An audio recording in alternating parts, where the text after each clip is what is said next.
आपको अगर स्ट्रक्चर हुआ कि नहीं डायग्नोस करना है तो 2 चीज़ें हम पेशेंट्स को पूछते हैं। एक तो इसकी पेशाब की धार पतली है क्या? उसको ज़ोर करना पड़ रहा है क्या? अगर पेशेंट सेक्सुअली एक्टिव है, मैरिड है, तो सिर्फ़ हम ये जानते हैं कि उसका सीमेन पूरी तरह बाहर आ रहा है या नहीं। स्ट्रक्चर के सीवियरिटी ग्रेड्स में अगर माइनर स्ट्रक्चर है तो सीमेन बाहर भी आ सकता है और मेजर जो स्ट्रक्चर्स अगर ज़्यादा सिकुड़े हुए यूरेथ्रा है तो उसमें सीमेन बाहर नहीं आता है। बट मेजरली पेशाब की धार कम होती है और उसको ज़ोर करना पड़ता है। इसको जनरली हम इस तरह से समझते हैं कि हम बगीचे में पाइप से पानी दे रहे हैं।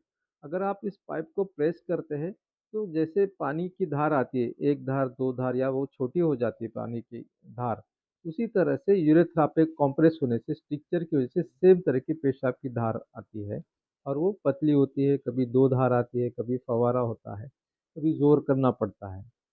अब इसके सिम्पटम्स क्या-क्या होते हैं हम और ये जानते हैं। मेजरली क्या होता है जब स्ट्रक्चर माइनर है तो बहुत ज़्यादा सिम्पटम होते नहीं हैं, सिर्फ पेशाब कभी धार कम आई, कभी ज़्यादा आई, ऐसा होता है। लेकिन जैसे-जैसे ये स्ट्रक्चर एडवांस होता है, तो उसमें अलग-अलग सिम्पटम्स तैयार होते हैं। जैसे पेशेंट को बार-बार जाना पड़ता है।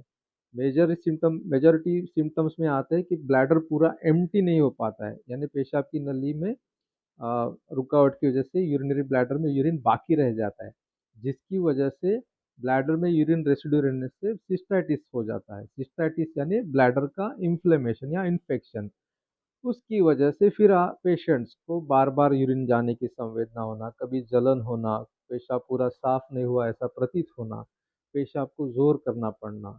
बहुत बार सेक्सुअल इंटरकोर्स के बाद लोगों में सीमेन पेशेंट्स में सीमेन पास नहीं होता है या उसके बाद यूरिन में जलन होती है। किसी-किसी की इजैकुलेशन के बाद यूरिन की धार टेम्पररी बढ़ जाती है।